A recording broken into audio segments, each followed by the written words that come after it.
อ๋อเป็นอะไรนี่เดี๋ยวอะไรเบียร์ ไม่เคยล้างขึ้น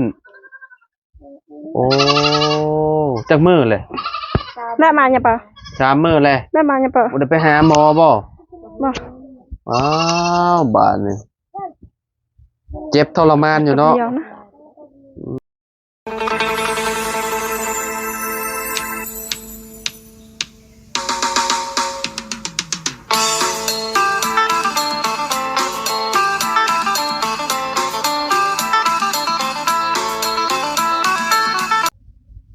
กราบสบายดี FC เบิร์ดสุขูสู่คน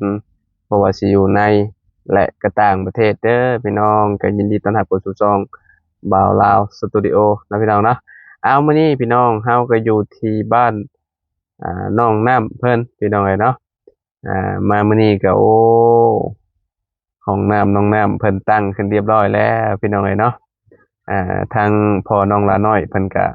ได้ลงมือเฮ็ดแล้วพี่น้องเอ้ยเนาะไปเบิ่งไปชมกันพี่น้องว่าตอนนี้เราเฮ็ดไปฮอดไสแล้วโดยพี่น้องเอ้ยเนาะอ๋อเพิ่นก็ก่อได้ลายแล้วได้ไวเนาะเพิ่นเฮ็ดนี่พี่น้องเอ้ยเนาะโอ้พี่สบายดีพอโดยโดยเพิ่มบ่M100ฮะเจ้า เพิ่มเท่าไรแล้วมันนี่ เพิ่มให้มันแห้งเนาะฮะเพิ่มเท่าไรแล้วมันนี่จะเพิ่มจะขวดเลย2นี่แหละ2นี่บ่โอ้คะแนนเพิ่มอีกก็3พุ่นแหละเนาะ2นี่แหละโอ้น้องน้ำมาเลยสบายดีเด้อน้องเด้ออืมขออนุญาตเด้อเนาะพี่น้องเนาะบ่พ่อเจ้าตั้งผู้เดียวจะเบ่เลยบ่นี่มื้อนี้เจ้าก่อแล้วได้นี่เนาะบ่แล้วบ่มันบ่ฮะนำให้บ่มันเลยอ่านบ่อ่านมือบ่มันก็ครับมันใช่ต้องลุกมือโดยก็ไว้จะหน่อยฝนตกมาได้นี่เนาะนั่นแหละยันฝนตกอยู่นี่พี่น้องผ้าดังตึมๆมาอยู่น้องน้ำเนาะโดยพี่น้องเนาะมันละลายแล้วได้นี่คะแนนว่ามันถือผลนี่บ่ติดได้นี่เสียวอยู่พี่น้องเนาะยันฝนตกเมื่อวานนี่ก็เนาะมาฮอดบ้านสกีเมื่อวานนี่6 โมงฝนตกลงมาพี่น้องว่าสิได้อัปเดตพอตู้อเดียให้เบิ่งนำกันมันถ่ายบ่ได้เลยพี่น้องเนาะแต่ว่าผ้าแม่เลื่อมพร้อมเมื่อวานนี่ฝนตกแห้งคือเมื่อวานนี่นะน้ำเข้าฮอดตลาดบ่จักคือน้องน้ำนี่บ่น้ำขุดแล้วบ่ปลอดภัยดีเฮือนเจ้าเนาะมีจักจุดอยู่บ่ที่หัวได้บ่มีเลยบ่หัวเลยอ๋อคักนอนแบบสนิทเลยนี่เนาะโดยบ่ต้องเป็นห่วงคือเฮือนน้องไส้เด้เอาขู่โต่งก็ถึกพี่น้องเลยเนาะหัวมันแล้วหัวเป็นจุดเฮือนเราก็ได้ว่าสิได้แก้บ่ฮู้ว่าสิแก้จังได๋บ่พี่น้องเอ้ยเนาะเพราะว่ามันหัวมันบ่ได้มีบ่อนเดียวเด้เฮือนเราก็เลยอยากแก้ยากนิดนึงเนาะก็ท่าเบิ่งนำกันพี่น้องเนาะมื้อนี้มีใครเข้ามาหาแหละน้องเบาเสียงเบาจันเบาเพิ่งเบาบุญตอนช่วงผลมาเนี่ยเราก่อขึ้นได้ร้ายชั้นนี้หรือบ่มีแต่เบื้องพ้นฟังนี่บ่โดยกินข้าวเที่ยงแล้วบ่พอเอาว่าเฮาสิไปเฮือนเจ้าอยู่ไปหาน้องละน้อยเพิ่นก่อนพี่น้องเนาะสบายดีตู้เด้อทางพอน้องน้ำเนาะปลูกข้าวแล้วบ่พอยังบ่ยังบ่ได้นำบ่กลางเดือนบ่โดยพี่น้องเนาะต้องให้ฝนตกแบบดุก่อนเนาะให้มันดินมันชุ่มแห้งก่อนเนาะถ้าไปปลูกตอนนี้เนี่ยมันขึ้นมาก็ตายไว้พี่น้องเนาะย่านมันบ่ทนแดดทนฝนแต่ฝั่งนี้นะพี่น้องเนาะเพิ่นก็เพิ่นจูดบ่เลยของเพิ่นเนาะทำไมก็กองวิ่งพี่น้องเนาะหลายอยู่เนาะใช้เวลานี่จักมื้อนี่พออันความกว้างเท่าใดนี่2 เมตร2 เมตรคูณ2 เมตร อ๋อ2 เมตรคูณ2 เมตรห้าเนาะพอดีงามเนาะแบบว่าเข้าอาบน้ำอาบในอยู่นี่เลยเนาะน้ำเนาะ โดย แบบว่าบ่ต้องแบบอันนั้นเนาะพี่น้องพอดีเนาะเข้าอาบหลายคนก็ได้เนาะก็แน่ว่าใส่อันท่าอย่างเดียวกันเนาะบ่ต้องเฮ็ดใหญ่เนาะประมาณอ่า2 คูณ 2ก็ได้เนาะพ่อเนาะ เออ อันนี้ใส่อาบน้ำนะเนาะน้ำก็พี่แลระบายมาทางพี่แลเนาะพี่แลลงให้มันลงไปพี่เนาะ เพราะว่ามันเคยเลย อนาคตก็เพื่อนครัวอีกแล้วเนาะ โดย มีไม้มีหยังเรียบร้อยเลยก็คือไม้ต้นนั้นนะพี่น้องเอ้ยเนาะในกองในอันกองตารางนะพี่น้องเอ้ยเนาะกองจะผ่านอยู่เนาะก็คือแบบเพิ่นเอามาให้ฟรีบ่เลยแนวใดเนาะ ใช้ฟรี ให้ฟรี โดย เพิ่นเป็นหยังคือเอาให้ฟรีนะ บ่ฮู้คือกัน แบบว่าเพิ่นเป็นพี่น้องกับเจ้าบ่เลยแนวใด บ้านนั่นแหละพี่น้อง แล้วเพิ่น บ่แม่นพี่น้อง แบบว่าเพิ่นเลิกลากันกับผัวเพิ่นหรือว่าแนวใดบ่เป็นหมู่หญิงบ่ที่เอาให้นี่ ผู้ชาย ผู้ชายเอา ผู้เสียเพิ่นผู้หญิงผู้ชายเขาให้หมด เอาให้เพิ่นเอาให้ละล่า โดย อ๋อแรกๆเพิ่นสิเอาไปเฮ็ดหยังซะเนาะ บ่ฮู้คือกัน อ๋อเจ้าบ่ได้เอาเงินให้เพิ่นบ่ ค่อยก็บ่ฮู้นำแม่นำพ่อคือกัน เออ ค่อย กองอยู่ได้พี่น้องกันเนาะพวกป้าบักหลายๆนึงเนาะแสดงว่าเพิ่นนี่มีไม้หลายจะเอาให้เพิ่นเฮ็ดเทือนแล้วเรียบร้อย อืม นี่ว่าแนวใด เพิ่นหนูมากันได้ แบบใดเป็นหยัง เพิ่นเสียแล้วเด้เพิ่นเสียแล้วเพิ่นมาให้ เนี่ยแต่ไม่ยิ่งผู้หญิง มีแต่ผู้หญิงนั้นเพิ่นมาอยู่เฮือนบ้าน เพิ่นเสียเพิ่นตายนี่บ่ แม่น ตายเลย เพิ่นตายแล้วเพิ่นเอาให้บ่ โดย อ๋อ ตายแล้วก็เมียมันให้ อ๋อก็คือแบบผู้ชายนี่เสีย เออ แล้วเหลือแต่เมียบัดนี้ เมียไปอยู่น้ำลานพุ่นอยู่เวียดนามพุ่น เมียไปอยู่น้ำร้านอยู่เวียดนามก็เลยแบบไม้ตัวนี้เอาให้น้องน้ำบ่ เออ อ๋อก็ดีแหละนี่น้องน้ำเนาะ โดย นี่เด้พี่น้องเอ้ยเนาะนี่เต็มอยู่เลยเนาะน้องน้ โดย ำนี่พี่น้องเอ้ยเนาะนี่หนังเต็มอยู่สบายดีอีกเทื่อหนึงเด้อนี่พี่น้องเอ้ยเนาะอืมโอ้เฮ็ดเฮือนได้หลังหนึงพุ่นเด้อนี่เนาะเป็นจังได๋โตะนอนสบายดีอีกเทื่อหนึงเด้ออ๋อเป็นแนวใดนี่ อยู่อาระเบีย ไม่เคยล้างขึ้น โอ้จักมือเลย แม่มาเนี่ยปะ 3 มื้อเลย แม่มาเนี่ยปะ บ่ได้ไปหาหมอบ่ บ่ อ้าวบาดนี่เจ็บทรมานอยู่เนาะ เดียวนะ อืมเข้าก็บ่ได้ยิน ลูกนั่งได้บ่นั่งได้บ่โดนบ่นั่งแล้วมาเจ็บบ่แสดงว่ามันใหญ่เด้เนาะอ้ายไปหน่อยเนาะอาการหนักแต่ได้นี่3 มื้อเลยไปเฮ็ดเวียกหนักบ่จักเจ้าบ่เฮ็ดก็เจ็บอยู่ซื่อๆก็เจ็บเนาะคันว่าสิเจ็บเนาะอ่าไปหน่อยเนาะ อัน ส เนี้ ง ย สารเราเด้ไปหน่อยเนาะบ่ได้ไปหาหมอเลยเนาะอ่าน้องน้ำพาแม่ไปหาหมอแน่น่ะฮะอันนี้ฟ้าแฝดบ่นี่น่ะ โดย อ๋อชื่อหยังก็ชื่อหยังชื่อน้องหยัง อันนั้นมั้งนอนในหม้อตัวคือตรากนี่ ก็คือนิ่งกับเพ่ง ฮะ นิ่งเพ่ง หนิงฟิงบ่ นางพิงนางนิ่ง นางพิงนางหนิง เออ อ๋อพิงพิงกี้ส่วน ก็คือตอนนี้น่ะเพิ่นอยู่กับพ่อเพิ่นแม่นบ่ เออ โดย พ่อเพิ่นเลิกลากับแม่นบ่ นี่ เลิกลากับเมียแล้วเนาะ โดย แม่นบ่คนเดียวกันบ่ เดียวกัน พ่อเพิ่นไปใช้ซะ บูแล้วไปอะไรไปล่ะ ไปเฮ็ดเวียกบ่ หน่อยคือมันก็ต้อง จะกลับเพิ่นมาแต่เฮ็ดเวียกเด้ เฮ็ดเวียกหยัง ปลูกมัน อ๋อไปปลูกมันเอ่อได้ลูกบาดเดียว2 คนพี่น้องฝาแฝดเนาะ คน มี3บ่ บ่สอง อืเรียกว่าฝาแฝด3คนโอ้ อาย เขาบอกเขา อายมันใหญ่แล้วอันนี้ อันนั้นก็อยู่นํกันคือเก่าบ่แล้วอยู่นํพ่อเบิดบ่ เออ ก็คือเมียเนี่ยบ่เอาจักคนบ่ลูกอืม อืม พี่น้องเอ้ยเนาะ เนาะ ใส่ตั้งให้เลยนี่เนาะใส่ตั้งให้ตอนยังน้อยๆเลยเนาะโอ้น้อยๆก็แทงหูให้ไวดิเนาะคือเขตชุมเฮานี่แล้วแต่เลยอันใหญ่บ่อยากบองก็แล้วแต่เพิ่นอันนี้คือบ้องให้แต่ยังน้อยๆพวกเพิ่นผู้นั้นก็บ้องคือกันบ่ บ่ เอ่อแทงให้จนแต่แดงๆบ่ แม่ออกน้ำแทงเลย โอ้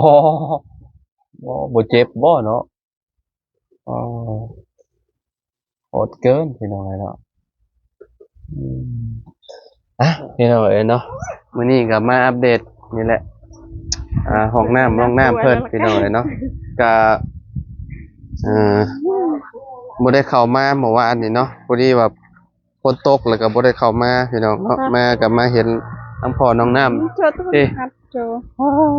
เนาะเพราะว่า ก็สิโบกได้เนาะพ่อเนาะสาบพี่น้องเนาะสาบให้มันงามพี่น้องเนาะเฮือนน้องน้อยเจ้าใช้เวลาจักมื้อซะเจ้าเฮ็ดเฮือนน้องน้อยน่ะน้องน้อยบ้าน7 มื้อบ่อาทิตย์หนึงเนาะอันนี้เจ้าบ่ได้เอาลูกมือมาบ่เจ้าเฮ็ดผู้เดียวเจ้าเลย เดียวเลย อาเบลบ่มาซอยเลยเนาะอาเบลเนาะ มันว่าบ่ไหวมันน่ะ ฮะ บ่ไหวมันบ่ซอยแล้วบ่ไหวแล้ว บ่ไหว อืม เพิ่นบ่ไหวบ่เอ้า เมื่อยเฮ็ด เมื่อยโอ้ยพี่น้องเนาะมาผสมปู ไปชื่อใหญ่มาเราไปเลยว่าจะอยู่นี่เด้ออยู่เพิ่นนางน้อยน่ะ เอาไปชื่อใหญ่ในยัดอ่อนชายอันนี้ เจ้าชื่อแยงมาหอนชาย ไปชื่อใหญ่อ่อนชาย เจิดเลยเราก็ได้ เอาเฮ็ดพุ่นเพิ่นแต่เฮือนนางน้อยบ่ตัดอยากโบกกันเด้อเอาห้องมานะ มาแล้วนี่แต่ไปนั่งซื่อๆก็ได้นะบ่อยากเฮ็ด มีแต่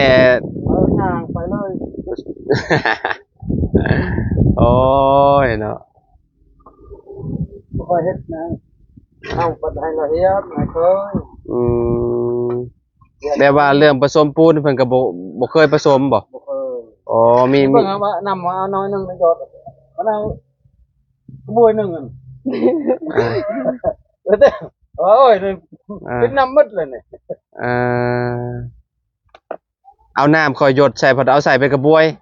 เป็นโอไปเลย ไปดูเลย โอ้มันก็แล้วครับไปยังแล้วเนาะ เห็นดูนางน้อยอยู่อันได้ผมบ้านเห็นเอาไว้เนาะ บ่ให้มันนะ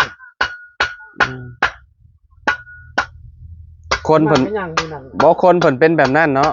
เบลอะเนาะ มันบ่ให้กับเฮา เราก็อาศัยอยู่น้ำเจ้าได้เนาะอยู่ในเฮือนน้องหลาน้อยเพิ่นนั่นแหละลูกประตู7 ปีเด้พี่น้องน้องอาเบลน่ะ บ่เคยเฮ็ด เราบ่เคยเฮ็ดเวียกแบบนี้หันนะแต่ว่าทางพ่อน้องหลาน้อยเราก็อยากเฮียนอยากให้เฮ็ดเป็นหั่นน่ะ มันนี่ก็คนเราเฮ็ดไปเฮ็ดก็บ่เฮ็ด ถือว่าเราก็เฮ็ดงานผู้เดียวเราพี่น้องเนาะก็ว่องไวอยู่เลยแบบเฮ็ดปุ๊บปั๊บพี่น้องเนาะได้ซำนี้นะแล้วก็ขึ้นประมาณเพียงกันกับยุทธบ่พอเพียงกันกับตอนนั้นเนาะ มือนี้ เด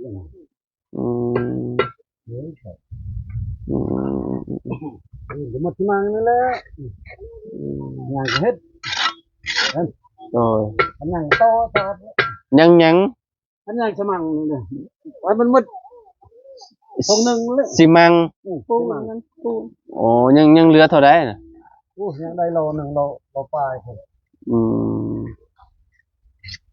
บ่โอ้ มันบ่ได้ปูนมัน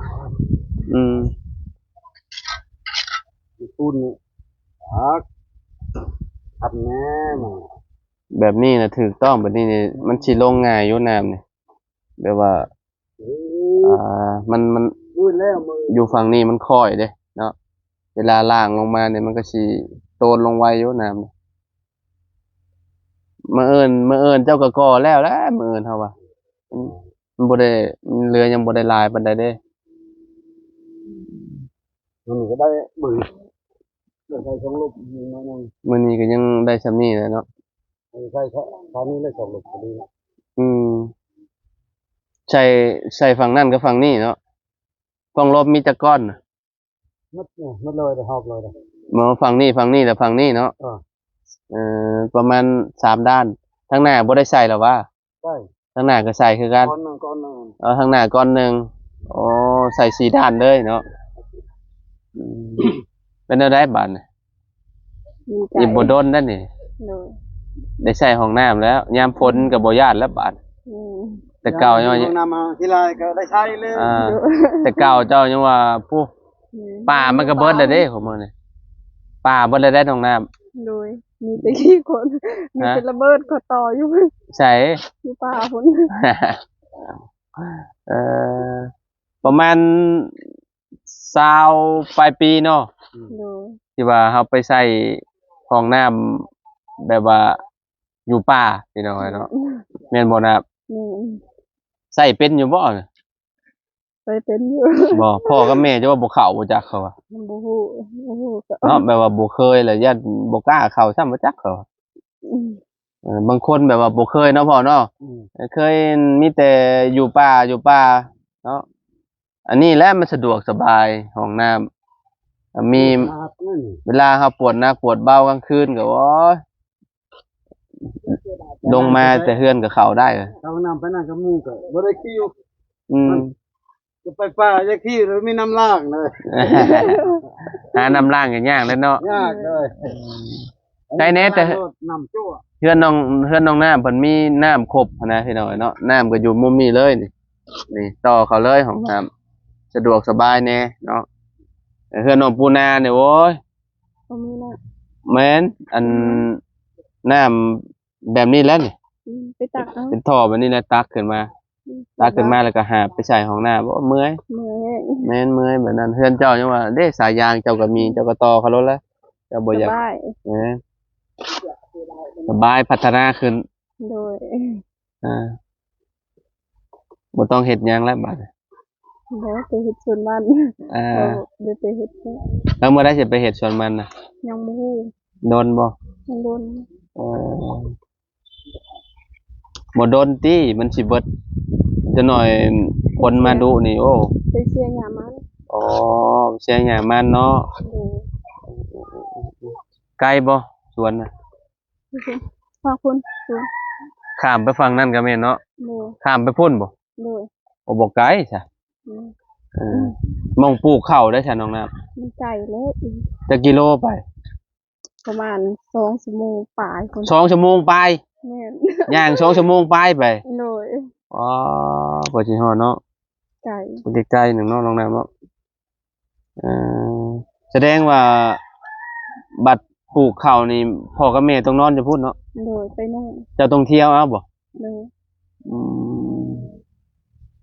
เพราะว่าเฮือนเพิ่นบ่มีไผนอนเด้พี่น้องเนาะเพิ่นก็ต้องมานอนอยู่เฮือนเนาะแต่ก็เผาข้าวพร้อมแล้วข้าวแบบเหล้าข้าวเพิ่นเด้อยู่หั่นเด้เนาะคันว่าสิปะเลยก็เป็นไปบ่ได้ อืม ใช้เวลาปลูกจักมื้อหั่นเนาะ ประมาณอาทิตย์หนึง อาทิตย์หนึงก็แล้วเนาะ โดย อืม เอาไปโน่นได้ได้อาทิตย์หนึง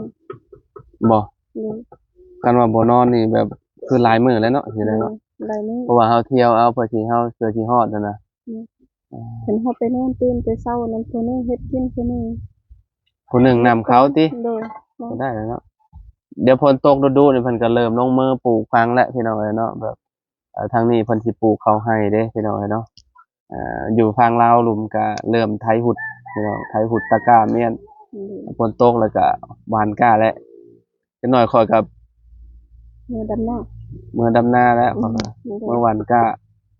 พี่น้องเอ้ยเนาะยอดเข้าโอ้ยไวเลยวันเวลาเลยบ่อยากจะคิดจะภาพเลยเนาะเฒ่าไวพร้อมเนาะคนเฮาเนาะพอเนาะ เออเผาแล้วบอกว่าไผแหละ เอาดีใจกับน้องเพิ่นพี่น้องเนาะได้ห้องนุ่งห้องน้ำผู้ใหญ่ทางลุงหนวดเพิ่นเนาะเออเพิ่นจุดช่วยมาพี่น้องเนาะเพิ่นก็ได้ห้องนุ่งห้องน้ำแรกๆคิดว่าเพิ่นสิได้แต่ต้นเสากับดินบล็อกพี่น้องเนาะบ่เลยพัดบุญเพิ่นฮอดจอดเทิงพี่น้องเนาะเพิ่นก็ได้ห้องน้ำใช้น้องน้ำเพิ่นเนาะเอ่อดีมุกดีใจนำหลายๆเนาะต่อไปเพิ่นอนาคตเพิ่นมีเงินมีหยังเพิ่นหาเงินปลูกหมอกปลูกมันหรือว่าขายมันได้เพิ่นก็นี่แหละพี่น้องเนาะเพิ่นก็สิมาเฮ็ดต่อเฮือนครัวเพิ่นนี่แหละเนาะน้ำเนาะ โดย ตอนนี้ก็ดังไฟอยู่ใช่ตอนนี้หนึ่งข้าวหนึ่งน้ำนะ บอนเก่า อยู่บ่อนใดบ่อนนั่น โดย เอาฝนตกมาชุมเจ้าจะไปดังอยู่ใช่ก็ต้องเห็ดกระต๊อบเม่นก็ได้กระต๊อบตัวนี้ครับ อันนั้นเนาะ โดย มันต้องรื้อใหม่อีกนี่บัดยามพ้นนี่ต้องปลูกใหม่เห็ดอันมุงดีๆเนาะบ่อนดังเข่าไอ้บ่แม่นบ่อนดังไฟหนึ่งเข่าหนึ่งหยังนั่นแหละพี่น้องเนาะอ่า อ่าพี่น้องเนาะประมาณนี้แหละเด้อพี่น้องเด้อเนาะพอน้องลาน้อยเฮ็ดคนเดียวอันนี้ก็เป็นสร้างผู้หนึ่งที่ว่าเก่งนะพี่น้องเนาะเฮ็ดผู้เดียวเลยเนาะบ่มีลูกมือคือบ่เอาลูกมือมานำพอเป็นจังได โอ้ยลูกจัง ฮะ ไปเลยไปทำงานน้ำตาล ไปทำงานน้ำตาลเลย อืม ลูกมือเจ้าเท่าใด เออ เอ่เฮ็ดผู้เดียวเนาะเฮ็ดผู้เดียวก็โอ้ได้ไวอยู่ได้เจ้าเฮ็ดผู้เดียวก็ได้บักละลายเลยโอ้ไวอยู่ พูดบอกว่า อ่า ระบบติดต่อ อืมคอยเฮ็ดไปจนว่าก็แล้วเองมันเนาะโอเคพี่น้องเอ้ยเนาะก็สิขอโตวเลยเด้อพี่น้องวันนี้อัปเดตทางห้องน้ำน้องน้ำให้เบิ่งนํกันเนาะบ่ไปหาหลานน้อยบ่ บ่ทาวิง พาเวียกอยู่บ่แม่ก็บ่สบายพี่น้องแม่น้องน้ำก็ได้3มื้อแล้วนอนเจ็บอันนั้นอยู่แล้วก็ได้เจ็บบักไข้หลังอยู่พี่น้องมาป้าโตเนาะจักสิดีมื้อใดเนาะเขาบ่พาไปหาหมอพี่น้องเอ้ยเนาะไปป้าแล้วเด้อบัดนี้เด้อ โดย เดี๋ยวไว้พอกันใหม่เนาะ โดย เดี๋ยวมาอัปเดตให้พ่อแม่พี่น้องเบิ่งนำกันเรื่อยๆเด้อพี่น้องเด้อเนาะสำหรับคลิปนี้เฮากับน้องน้ำขอตัวแล้วเด้อสบายดีเด้อน้องน้ำเด้อขอให้แม่หายไวๆเด้อ โดยขอบใจ โดยไปพี่น้องเอ้ยเนาะสบายดีเด้อพ่อเด้อโดยไปพี่น้อง